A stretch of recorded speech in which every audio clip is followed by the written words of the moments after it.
Good morning, welcome to leg 2 of our journey. We have just gotten off a train and we're not sure if you're going to see videos daily for this leg of our journey. I'm going to grab my hat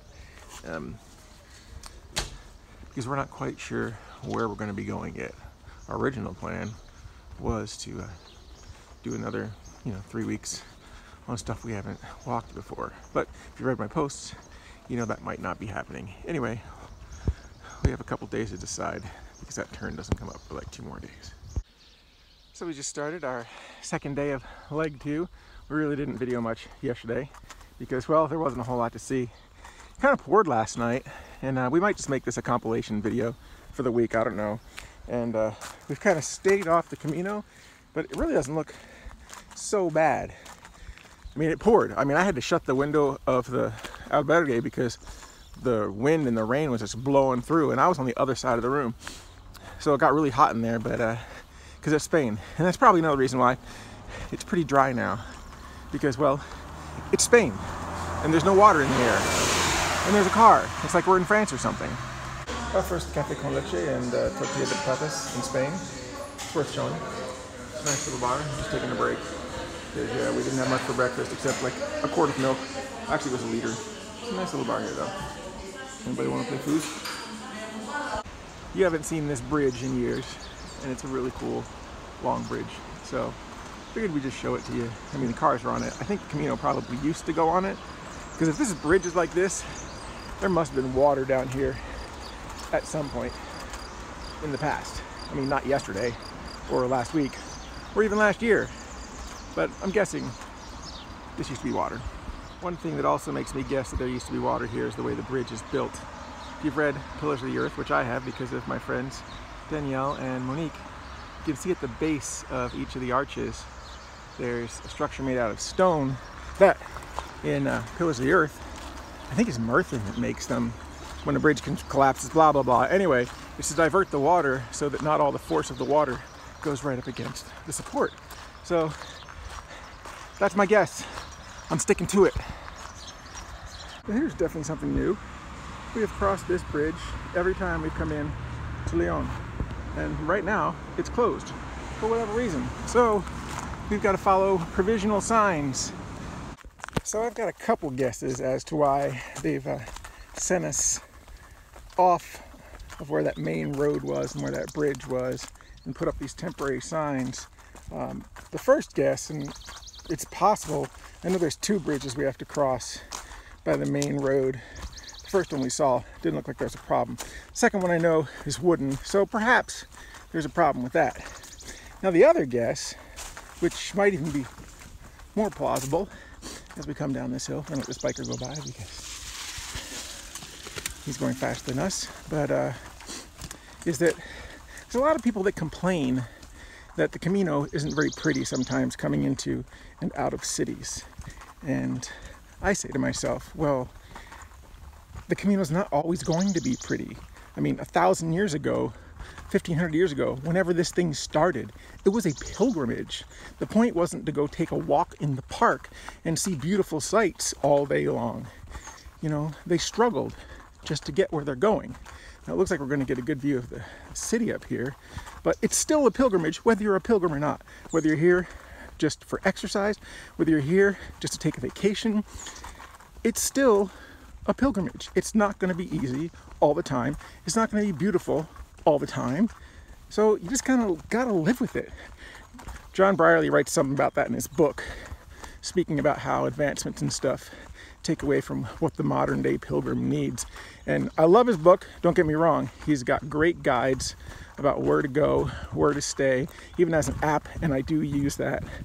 But when it comes to the modern day pilgrim, think of what the word pilgrim means. Think of what the journey is that you're on. You got to take the good, you got to take the bad. It's just the way it is. Anyway, right now we're taking kind of the bad because we enjoyed the walk that was along the road. Why? Because we didn't have to go up this hill and then back down it.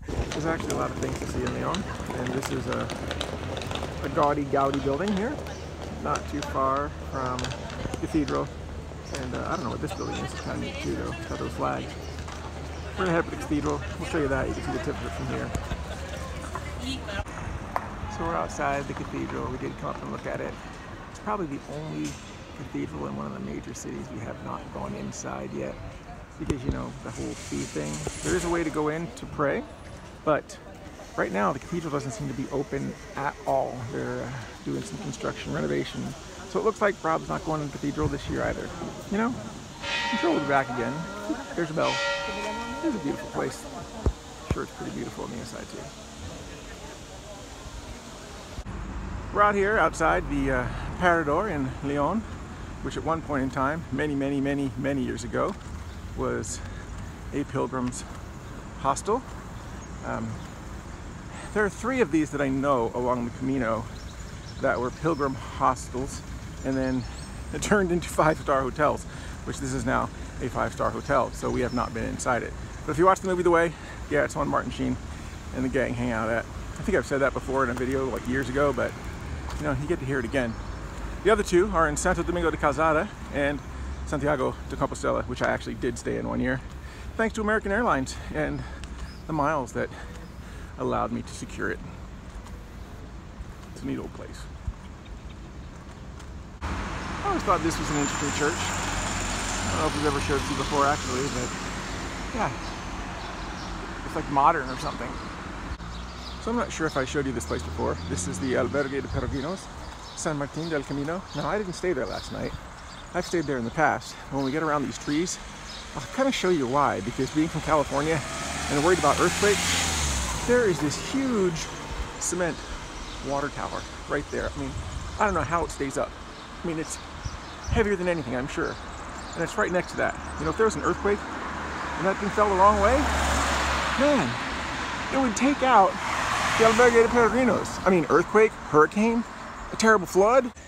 This is this is over the Rio Orbigo, outside of Hospital de Orbigo. And there's got to be information about it somewhere. I'll find out. And once again, like the last bridge and talking about pillars of the earth, I'm pretty sure water used to be all over this valley just from the way the pylons are made and the way they're jetted out like that to reduce the pressure of water on a flat surface, you know, fluid dynamics, all that good physics stuff that some people back then were really smart and figured out. Anyway, I'm actually reading the 3rd book on the Pillars of the Earth series. Man, I forget the name on the top of my head right now, but I'm almost finished. Anyway, we'll take one more view of the bridge. I know this is a long video, but and right over there, they do jousting tournaments. Gotta come back someday when they're doing jousting. That'd be kind of neat. So that tells you a little about the bridge and the jousting tournaments that they do and everything. That's kind of neat that they do right over here. Yeah, someday we'll have to come back. It's kind of neat. So this is also one of my favorite places on the Camino. This gentleman lives here, and he sets up the stand. It's all donation. Actually, he even tells you it's free. It's not by donation. But there's places you can rest in the shade. There's food. You name it. He has it. He's a great guy. He's been here as long as I've been coming. Yes, I know, it looks like a hamburger. It looks like I'm being American, but it's actually an ox burger, and Rob's never had an ox burger before. Here in Astorga, we actually want to come and have a pizza since we haven't had a pizza in probably 2 weeks, but we've never had an ox burger.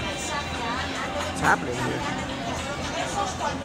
Wouldn't quite call this the center of Astorga, but there's the next Gaudi building, and up here is the cathedral, both of which require admission fees. We've actually gone inside that one time because it's kind of cool. Actually, we've gone inside this one time too, and I don't remember why we didn't have to pay that time, but yeah, that's a long time ago though. Maybe it was a special day, like when we were in Burgos last year, and we just let everybody in at 2 o'clock, and that was it. So there are definitely more families on the Camino this year that are actually walking. I saw a Korean family yesterday with 2 little kids, and this guy has 3 kids. They're not little, actually the littlest one's up there in the front.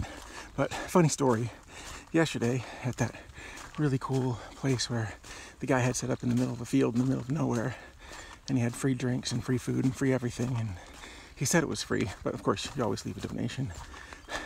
I was trying to open a bottle of grape juice, and Rob's arms were just weak. I mean, really weak. So he grabbed a spoon, you know, to push under the lid, because it was a pretty wide lid, try to relieve the vacuum pressure, because, you know, a lot of times it's just that keeps the lid down. And then the kids started to yell at me, like, no, no, no, no. And I'm like, I don't speak Spanish. He doesn't speak English. How do I explain to him that this actually works if I can just relieve the pressure of the vacuum? Well, no way to explain it. I got it open. It was okay, but I just don't think he got it. He was like ready to jump on me for trying to open a bottle with a spoon. As we approached the cruise to Faro, we don't have a stone to leave. We don't have any burdens to leave. Well, that's not true. We have plenty of burdens to leave. But we didn't bring a stone because we didn't think we'd be coming this way. Anyway, let's take a look at it and think about it. The Camino Frances wouldn't be complete without a look at this place. This is, I think it's Manjarin. Don't remember exactly, but it's the only thing left of this town that at some point was here.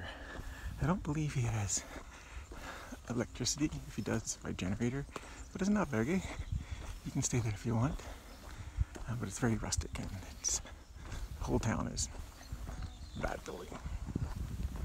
And that one. So the weather changes pretty quick up here. We're not really in the clouds anymore, though we have walked a couple miles, but if you're out there, it's pretty cool. There's mountains, there's clouds. Yeah, we're walking downhill though, so it's still filming. So it's been a pretty rough downhill here. We knew it was going to be a lot of moving rocks, but you know, you do what you got to do. Take what you got to take. Some people take the road. Anyway, I'm going to show you the view because it's pretty spectacular. We're going down there somewhere, and then later on, way out there to those mountains. Yep, that's the day after tomorrow, I think. What a beautiful view. It's another one of my favorite shots in the Camino, coming up on Molina Seca down there. And yeah, you come around this corner. There it is. We stayed there on our first Camino, and I think we're going to stay there tonight because, yeah, our ankle and now our hip aren't doing so well as we come down this rocky mess.